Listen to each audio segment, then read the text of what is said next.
Space was silent. Not the kind of silence that one found in a quiet room, where ears strained and a heartbeat still whispered in the chest.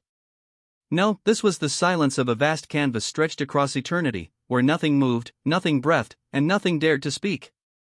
It was the silence that made mortals feel like dust beneath the weight of infinity. On the far rim of Sol's Oort cloud, a single human vessel dared to challenge that silence. The USS Horizon was not the largest ship Earth had ever built. By Council standards, though humanity was not yet recognized by any such body, it was barely more than a knife against the dark.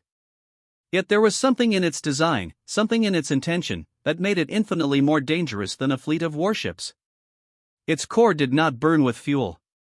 It burned with forbidden possibility. On the bridge, the crew waited in suspended anticipation. The glow of screens painted their faces in cold blues and whites, each pair of eyes fixed on numbers that scrolled faster than thought. Captain Sarah Whitfield sat rigid in her command chair. 44 years old, lean and hard-edged, she carried the quiet weight of someone who had seen enough to distrust miracles. The stars reflected in her dark eyes, but her gaze never wavered from the screen that monitored the drive's rising charge. "How's our patient?" she asked, her voice calm but clipped. At the engineering console, David Mercer's hands moved quickly over the controls. He was in his late 30s, broad-shouldered, his coveralls rolled to the elbows, showing scars along his forearms, burns from years of working too close to engines. His voice was steady, though softer than usual. "Containment fields are holding. Quantum cascade hasn't destabilized, yet." Dr. Elaine Foster, seated forward at the science console, did not look up. Her eyes were locked on the shimmering diagrams of the drive's core, her fingers tracing equations midair as though willing them into stability. She was younger than the captain, mid-30s, her dark hair tied into a hurried knot, stray strands falling into her face. Her voice cracked with exhaustion when she finally spoke. "Trajectory is set. Destination, Proxima Centauri. If the math holds, we'll be there in under 12 seconds. Mercer muttered under his breath, "If the math holds." Whitfield heard him, but she didn't rebuke it. In truth, the same thought curled in her chest like ice. Humanity had dreamed of faster-than-light travel for centuries, but every known method ended in failure or death. Folding space had crushed ships into ribbons of matter. Wormhole tunneling collapsed before entry. Drives that bent light fields only tore themselves apart. But the Shatter drive was different. It did not work with space. It worked against it. Instead of coaxing the universe into compliance, it punched straight through its skin, tearing a wound through the fabric of reality and forcing the vessel into the bleeding corridor. It was, as Foster had once admitted, less like traveling, and more like breaking and entering. "Final checks," Whitfield said. Her voice steadied the room. Hands moved across controls. Systems chirped. Heartbeats quickened. 1,000 calculations condensed into a single moment. "Drive core spooled," Mercer said at last. His throat bobbed as he swallowed. "All systems green." Foster whispered, not to anyone but herself, "We shouldn't be here." But then she raised her chin, eyes sharp again. "Captain, on your command." Whitfield exhaled through her nose. If they succeeded, Earth would no longer be bound by the crawl of fault lanes and the mercy of alien trade routes. If they failed, the Horizon would vanish into history as another lost experiment. She straightened in her chair. "Do it." Mercer's fingers pressed down. The hum began low, like a vibration in the bones, and grew until the entire ship thrummed as though every atom knew what was coming and resisted. The black ahead of them twisted, first in ripples, then in jagged fractures of light. And then space itself shattered. It broke like glass struck with a hammer, lines of impossible geometry splitting across the void. Behind those cracks was not darkness but something deeper, a kaleidoscope of storming shadows, spirals folding into spirals, and colors the human eye was never meant to see. For the briefest instant, Captain Whitfield thought she saw eyes. Or perhaps it was only her mind breaking against shapes that refused to be real. Then the ship was gone. It wasn't motion. It wasn't speed. It was displacement, violent and absolute. Every atom in Whitfield's body screamed as it was forced through the wound, then snapped back into cohesion. she gasped, gripping the armrests until her knuckles whitened. Around her, the crew cried out, groaned, fought nausea. The ship shuddered, alarms flickered, then stilled. Silence. The horizon hung over a crimson sun. Its familiar companion planet, Proxima b, glowed faintly in orbit. Foster stared at the screen, unable to breathe. Her lips parted. 12 seconds. The words fell like stones into the silence. Mercer laughed, a sound more disbelief than joy. Holy hell! We did it! We actually... The bridge erupted into cheers, wild voices breaking the tension like floodgates giving way. Officers clapped shoulders, laughter shook the air. Some cried openly, overwhelmed by the impossible made real. But Whitfield did not cheer. Her eyes were locked on the rear display, where the wound lingered. It should have closed. By every model, by every equation, it should have sealed the instant they exited. But it had not. It hung in the black behind them, a jagged scar of light, edges rippling outward like blood soaking into cloth. And it was growing. Mercer, she said sharply. He followed her gaze. His face blanched. Containment's signature isn't collapsing.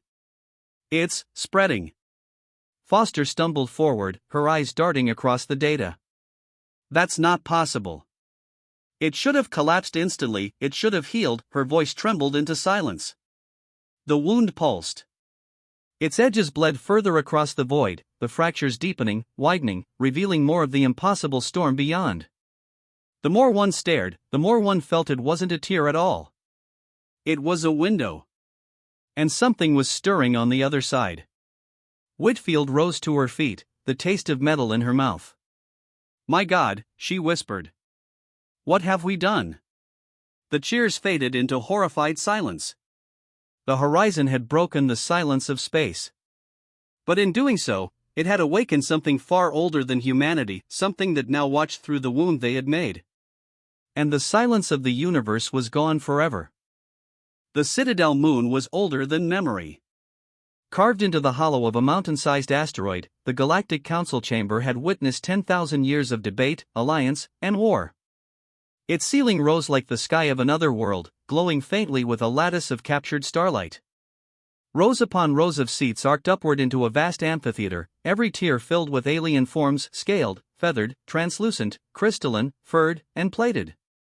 Today, all of them watched a single glowing projection that hovered at the chamber's center. A wound in space. The image was not simulation. It was live. Jagged, spreading, bleeding light into the void. The Council's data feeds reported the anomaly expanding across kilometers, its edges unstable, its nature impossible. For centuries, the galaxy had been bound by fold space lanes, a fragile network carved by forces no one fully understood. To step beyond them was suicide. No species had ever broken that rule. Until now. The chamber roared with outrage, fear, and disbelief. High Chancellor Varix of the Kolari rose from his dais, his massive reptilian frame glistening with metallic scales. His voice thundered across the hall. This weapon cannot be tolerated. The humans have struck at the very foundation of the universe. They rip open the veil between realities and leave it festering like a wound. Do you not see what this means? If left unchecked, it will spread. It will consume. Dozens of voices hissed agreement. Holographic feeds of allied systems pulsed red in warning. The chamber swelled with fury. Yet not all joined the outcry. From her seat among the Elder Council, Sarat of the Illith floated forward. Her body was translucent, like a sculpture of living glass, her inner veins glowing faintly with bioluminescence. Her voice was melodic, calm but filled with weight. Chancellor, restraint. You speak as though they unleashed a weapon by intent. But I see something else. I see possibility. For the first time in our age, a species has stepped outside the fold. They touched the void and lived. The chamber's uproar splintered into debate. Some species argued humanity had broken a sacred boundary.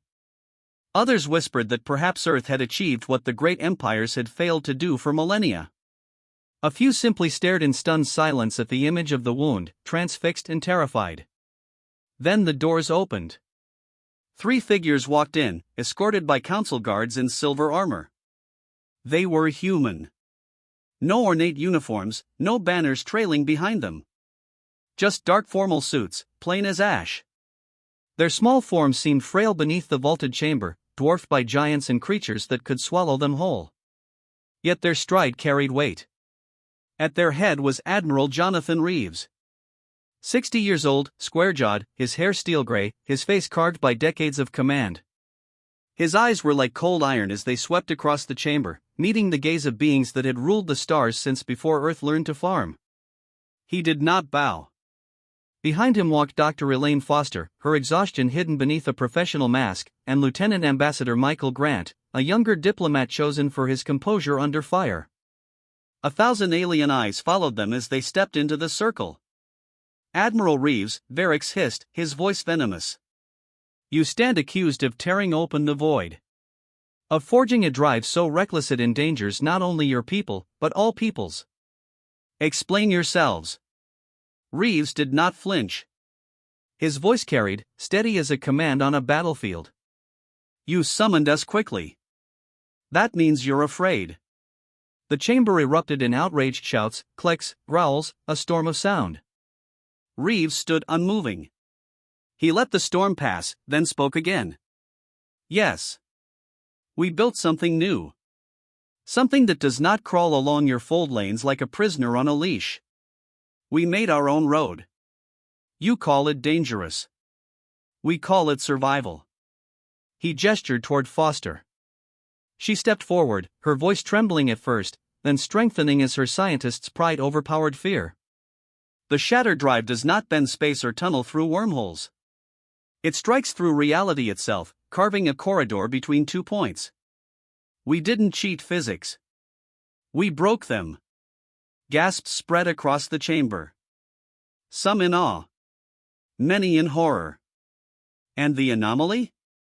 Elder Sarad asked gently, her glassy eyes glowing faintly. The wound that remains? Foster hesitated. The silence pressed down on her like a weight. Finally, she admitted, we didn't anticipate it would persist. Varix leapt forward, his tail slamming against the stone floor. Did you hear? They confess. They do not control their creation. They admit they cannot seal the wound they've opened. His voice climbed into a roar. This is not innovation, it is annihilation waiting to happen. The chamber fractured into chaos. Representatives of aquatic species clicked their jaws in alarm. Winged delegates screeched, their feathers bristling. The crystalline forms of the Zari vibrated in fury, their voices resonating through the walls. Demands rose for sanctions, embargoes, blockades. Some screamed for humanity's extermination before the wound devoured half the sector. Through it all, Reeves said nothing. His arms remained clasped behind his back, his gaze steady. He had been in war rooms before, in crises where a single word could ignite or end bloodshed. He knew the power of silence. At last, the chaos dimmed, voices burning themselves into a ragged hush. Reeves stepped forward. His boots echoed in the cavernous chamber. His voice was quiet, but it cut through the silence like steel. You think you understand what we've done. You don't. You call it reckless, destructive. Maybe it is. But you mistake necessity for arrogance. He let the words sink in. The gaze of predators, elders, empires weighed down upon him. He did not falter. For centuries, Reeves continued, humanity has lived on the edge of extinction. We are children of a violent world. We have fought ice ages, plagues, wars that could have ended us. And every time, we clawed our way back. Because survival is in our bones. His voice hardened. We are not like you. We are not bound by ancient treaties, by stagnant caution. We do not accept cages, even if you call them lanes or rules. We needed freedom. So we took it. He gestured back to the wound flickering above the chamber. You look at this and see terror. We look at it and see a future where we are no longer small. The chamber was silent. Then Sarah asked, almost gently, "And what of the wound? Will you close it, if you can?" For the first time, Reeves' face softened just slightly. He turned to Foster. Her lips pressed tight. She shook her head once. Reeves looked back at the council. "We cannot close it." Gasps rippled through the hall. "And yet," Reeves said, his voice like a hammer striking steel, "we will not stop. Humanity will not abandon what we have built. Not for you. Not for anyone." The uproar began anew, but this time it was different, divided. Some species roared for war, others demanded containment. But whispers rose too, softer, dangerous, whispers of envy, of awe, of fear, not of the wound, but of the humans themselves. Varric snarled, pointing a claw at Reeves. "You doom us all." Reeves turned his gaze on him, cold as winter. "Or we'll be the ones to save you." The council chamber shook with fury and dread. But one truth had settled in the hearts of all who had seen the wound: humanity had done the impossible. And whether it brought salvation or destruction, the stars would never be the same. The convoy slipped into Sol's shadow, dozens of alien ships surrounding a single human vessel. They traveled not to Earth, not to Mars, but to the edge of silence, where the USS Horizon had torn open reality. The Galactic Council called it an inspection. The humans called it what it was: judgment. The Citadel fleets were a sight few on Earth had ever imagined. Living ships that pulse like heartbeats, crystalline dreadnoughts that bent light across their hulls, swarm carriers releasing drones like metallic locusts, all converged on the scar in space. Their formation encircled the humans like predators around prey. Admiral Reeves stood at the forward viewport of the Ambassador, the small diplomatic ship loaned for the mission. He looked not at the Council fleet but at the wound.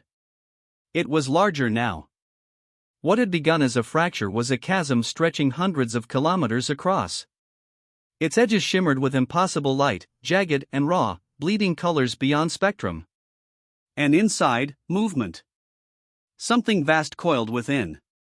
Not ships, not matter as physics understood, but shapes that shifted as soon as the eye tried to fix them. They were absence and presence all at once, silhouettes of storms moving in a sea that should not exist. Watching. Waiting. Dr. Foster pressed a trembling hand to the glass, her breath fogging it. "It hasn't closed. It's growing." Ambassador Michael Grant muttered, "God help us." The bridge lit up with the projection of the Council's chamber, transmitted across the fleet. Varric's massive reptilian visage filled the display, his eyes burning with hatred. "Do you see it, Reeves? Do you see the abomination your kind has unleashed? You've ripped a hole through the veil and invited this." Elder Sarah's translucent form appeared beside him, her voice quiet, sorrowful. "The wound should never have been touched. Something ancient lies beyond. Something we have long feared to awaken." Reeves turned slowly, his face calm though the shadows of the wound reflected in his eyes. "You speak as if humanity created this. We didn't. Whatever is beyond that veil was always there. We just found the door." The chamber erupted in noise, protests, demands, voices from 100 species clamoring. Some screamed for war against Earth before the wound spread further. Others whispered of study, of weaponization. The Council fractured into panic. Reeves let them rage. Then he raised a hand, and his voice cut through like a blade. "You think this is about us? About humanity? You're wrong." He gestured to the wound. "That isn't our creation. That's the universe showing its teeth. We were just the first to strike the glass hard enough to hear it crack." Silence followed. Even Varric faltered at the calm certainty in Reeves' voice. Then Foster stepped forward, her voice breaking but determined. "We don't know what they